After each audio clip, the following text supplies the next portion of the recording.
अस्सलाम वालेकुम। पाकिस्तान टाइम के मुताबिक इस वक्त 12:53 हुए जाते हैं और मंगल का दिन है आज। वॉलेटिलिटी एक्सपेक्टेड है 6:30 बजे। उसके बारे में बात करेंगे, ट्रंप के बारे में, ईरान के बारे में बात करेंगे। क्योंकि ये सारी चीज़ें जो है वो इम्पैक्ट कर सकती हैं। ईरान की करेंसी जो है वो बिल्कुल, यहाँ पे मैंने गूगल किया तो इस वक्त ज़ीरो लिखा आ रहा है। वन ईरान, ईरानियन पैसा जो है वन, वो ज़ीरो यहाँ लिखा हुआ आ रहा है। ये एक ताज्जुब की बात नहीं है, ये एक सोचा समझा डेफिनेटली प्लान। और ईरान के अंदर अब क्या होगा ये आप समझ सकते हैं ज़ीरो को देखकर। यहाँ पे मैंने इसको सर्च किया टुडे। दूसरा अहम इम्पॉर्टेंट चीज़ कि भाई सीपीआई डेटा आने वाला है। तीसरी बात कि भाई ट्रंप जो है वो प्रेशर काफ़ी अरसे से डाल रहा है इंटरेस्ट रेट कम करने के।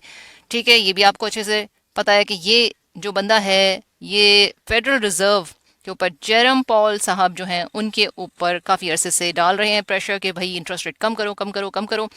और यहाँ पे ये बीटीसी के जो कंसोलिडेशन हो रही है, आपको पता है कि इथेरियम और ऑल्ट्स जो हैं डेफिनेटली बीटीसी को फॉलो करेंगे। गोल्ड जो है वो आपने देखा है कि वीकली अगर हम देखते हैं तो भाई हाईएस्ट अपनी सतह के ऊपर आ चुका है। बीटीसी डोमिनेंस जो है वो डेफिनेटली अगर जाहिर है अगर ऊपर जाती है तो बिटकॉइन नीचे आता है, और फिर बिटकॉइन को इथेरियम फॉलो करता है और इथेरियम को जो है वो काफ़ी सारे ऑल्ट्स जो हैं वो फॉलो करते हैं। ठीक है, अब यहाँ पे क्या हो सकता है भाई, पिछले साल गोल्ड जो है उसने अपने ऑल टाइम रिकॉर्ड हाई बनाए हैं। दूसरा आपको पता है कि गोल्ड जो है वो एक रिजर्व करेंसी जिसे कह लें कि भाई जब खतरा होता है, जंग होती है, जब इस तरह की सूरत हाल होती है तो गोल्ड जो है वो वहाँ पे इन्वेस्टमेंट होना स्टार्ट हो जाती है। रिस्क की एसेट्स से निकाल के पैसे जो हैं वो गोल्ड के अंदर लाए जाते हैं। अच्छा, दूसरा ये कि भाई बिटकॉइन जो है वो आपने देखा है कि भाई एक रिलीव रैली जिसे कहते हैं कि एक एंड मार्क करता है 4 ईयर साइकिल को क्रिप्टो की। लेकिन देखें हिस्टोरिकली अभी आप जहाँ बैठे हैं वो है एक bear market. Until proven otherwise that means के 94,500 का डेली कैंडल क्लोज जो है वो एक दिन नहीं 3-4 दिन के लिए हो और फिर प्राइस ऊपर सस्टेन करे। या सिर्फ ये नहीं है कि हिट करके 95 के लेवल को टच करके आ जाए, भी टच करके आ गई, ठीक है ना, ये तो टिप्पा खा के आ गई, एक बॉल मारी आपने, वो टिप्पा खा के आ गई, लेकिन वो वहां पे सस्टेन नहीं रही। ठीक है, वहां पे बॉल जो है वो खड़ी नहीं रही। इसका मतलब ये है कि बेशक 95 के लेवल को टच किया लेकिन इसमें सस्टेनेबिलिटी नहीं है। ठीक है, यहाँ पे मैंने आपको बता दिया कि भाई 6:30 बजे आज पाकिस्तान टाइम के मुताबिक सीपीआई डेटा जो है वो आने वाला है। इंटरेस्ट रेट ऊपर जाएंगे नीचे आएंगे, अब ट्रंप ये तो अब टाइम ही बताएगा। ठीक है, दूसरा ये है कि भाई पाउल चाचा जो है वो नहीं चाह रहे हैं, ज़्यादातर तो यही बात है, लेकिन ट्रंप ने जो मतलब कि कहा हुआ है, बार बार प्रेशर डाला हुआ है पाउल के ऊपर कि भाई इंटरेस्ट रेट कम करो। दूसरा ये है कि भाई डीओजी जो है, डीओजे जो है उसने बिल्कुल ये बात कर दी है कि भाई ये पाउल जो है वो इंटरेस्ट रेट क्यों कम नहीं कर रहा। एक तो ये थ्रेटनिंग वाला माहौल बना हुआ है यहाँ पे कि यहाँ लिखा हुआ है threatening criminal charges to force rate cuts. ठीक है, टू फोर्स यानी कि इसको फोर्स किया जा रहा है कि भाई ये साहब जो हैं पाउल जो हैं वो रेट कट्स करेंगे तो ही जो है वो यूएस डॉलर वगैरह के लिए अच्छा रहेगा। ठीक है, यहाँ पे ईरान के बारे में मैंने आपको न्यूज़ जो है वो बिल्कुल बता दी है कि भाई देखें ऑयल प्रोड्यूसिंग है कंपनी, सॉरी ऑयल प्रोड्यूसिंग जो है वो कंट्री है, और यहाँ पे इसके ऊपर जो है वो बहुत सारे इन्होंने ब्लॉक किया हुआ है यूएस वालों ने। दूसरा ये देखें आप लिखा हुआ आ रहा है कि 25% टैरिफ्स जो है वो भी उन कंट्रीज पे जो बिजनेस करेंगी ईरान के साथ। यानी अगर आप चाहेंगे कि भाई ईरान का ऑयल या ईरान की कोई बिजनेस डीलिंग वगैरह हो तो उसके ऊपर भी 25% का टैरिफ आ जाएगा।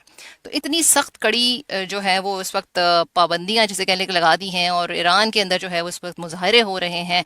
सो इसका ईरान के ऊपर इम्पैक्ट डेफिनेटली बहुत इस वक्त बुरा है, लोगों के हालात। अब यहाँ पे ये है चीज़ कि आपके समझने की कि भाई बीटीसी जो है, आप और वेनेजुएला की बात, वेनेजुएला के बारे में मैंने आपको पहले भी बता दिया था कि ये जो भी इन्होंने ट्रम्प साहब ने किया है, ठीक है, अपनी बहुत सारे लोगों से विदाउट परमिशन लिए हुए उनके सेनेट के, और उसने जो है वो फोर्स किया वेनेजुएला के चीफ को, और वहाँ पे उसको कैप्चर भी कर लिया, लेके भी आ गए।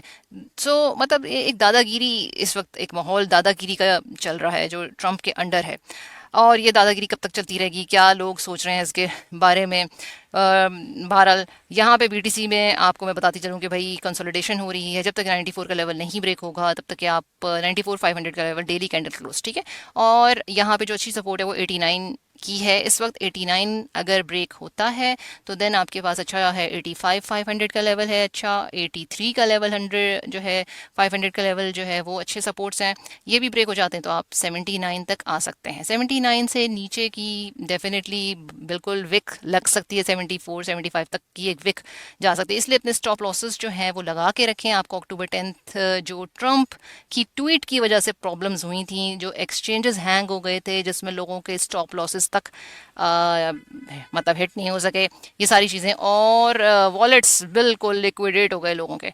तो यहाँ पे ये चीज़ है कि आप अपने स्टॉप लॉस को लगा के रखें। इस वक्त बीटीसी जब भी अगर इस एक कंसोलिडेशन के अंदर अगर वो ऊपर जाएगा, देखें 94 500 के लेवल को, तो वहाँ पे 100K का लेवल, 98 टू 100K का लेवल, और 106 105 टू 107 के चांसेस हैं बिल्कुल जाने के, ठीक है।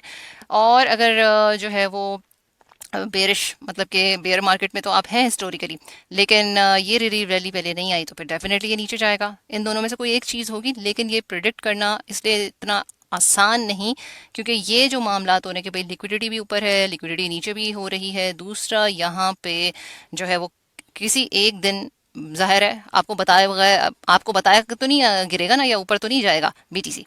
तो ये बिग जो फिशेस होती हैं, जो बिग जो लोग होते हैं, उनका काम है। यहाँ पे मेरा आपको सिर्फ बताने का मकसद ये है कि देखें ये आज की वोलेटिलिटी एक्सपेक्टेड है 6:30 बजे, आप उसके करीब करीब अपने स्टॉप लॉसेस को लगा के चलेंगे, अंधाधुन जो है वो ज़्यादा पैसे नहीं यूज़ करेंगे। अव्वल तो या तो इसको ऑब्जर्व कर लें, ठीक है, अगर बहुत ख़ारिश हो रही है कि भाई कोई ट्रेड लगानी है तो बहुत माइनर सी मार्जिन लगा के आप उसको स्कैल्प्स वगैरह जो है वो कर सकते हैं, क्योंकि वोलेटिलिटी के अंदर ऊपर भी जा सकता है, आपको पता है। और इस वक्त क्लियर कट कोई चीज़ नहीं है, लेकिन क्यों, क्योंकि कंसोलिडेशन चल रही है, दूसरा न्यूज़ भी इस तरह से आ रही है, ट्रम्प जो है वो इंटरेस्ट रेट को ज़ाहिर है प्रेशराइज तो कर रहा है, लेकिन अगर पाउल ने नहीं इस बात को मतलब किया तो ऑब्वियसली वो फिर मार्केट्स उसी तरीके से रिएक्ट करेंगी, ठीक है। तो यहाँ पे आपको बताने की यही बात है कि इन सारी न्यूज़ के ऊपर आपने नज़र रखनी है और अपनी वॉलेट को बचाना है, ठीक है। स्पॉट की बाइंग जो पहले से की हुई हैं, अगर रैली देता है तो ऑब्वियसली, और अगर लॉन्ग टर्म की बात करते हैं, लॉन्ग टर्म का मतलब यानी कि सालों की बात करते हैं, तो बिटकॉइन की जो सालों में यानी कि 2 4 5 6 साल 8 साल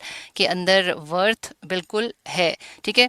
और देखें कोई चीज़ 100% नहीं होती, लाइफ 100% नहीं है, तो बिटकॉइन या और कोई चीज़ क्या 100% होगी। तो इस चीज़ को तो जहन में रखे, कोई आपने पूरी जमा पूंजी घर बार बेच के तो नहीं लगाना होता, आपने जो भी इन्वेस्टमेंट्स करनी होती है वो आपने डिवाइड करके करनी है, क्योंकि कुछ गोल्ड के अंदर है, कुछ बीटीसी के अंदर है, कुछ आपने जो है वो घर ले लिया, कुछ आपने इस तरह से होता है। ये नहीं होता कि सारा का सारा बिटकॉइन के अंदर डाल दिया या सारा आपने जो है वो गोल्ड के अंदर डाल दिया। आप अपनी जो भी चीज़ें हैं उनको थोड़ा सा डिवाइड करते हैं पोर्टफोलियो को, यही अक्लमंदी की निशानी है। लाइक शेयर करें, सब्सक्राइब करें, और यहाँ पे इंस्टाग्राम वगैरह के ऊपर भी शेयर कर देते हैं। थोड़ा सा जो है वो बीच में डिले आ रहा था और कि भाई कुछ चीज़ों को करने के लिए, लेकिन बहरहाल अपने जो है वो मैं आपको देती जा रही हूँ इंस्टाग्राम के ऊपर भी, और इंशाल्लाह और भी ट्रेड्स वगैरह कुछ देंगे, कुछ दिनों के अंदर कोई अच्छी ट्रेड्स बनेंगी तो आपके साथ ज़रूर, पहले भी शेयर किए अभी भी शेयर करेंगे, और कुछ अप्रिशिएट करने के लिए अच्छे से कमेंट्स किया करें। यहाँ पे जाएंगे तो आपको ये सारी चीज़ें जो है वो मिल जाएंगी जब आप यहाँ पे क्लिक करेंगे। तो टिल देन जो है वो 6:30 बजे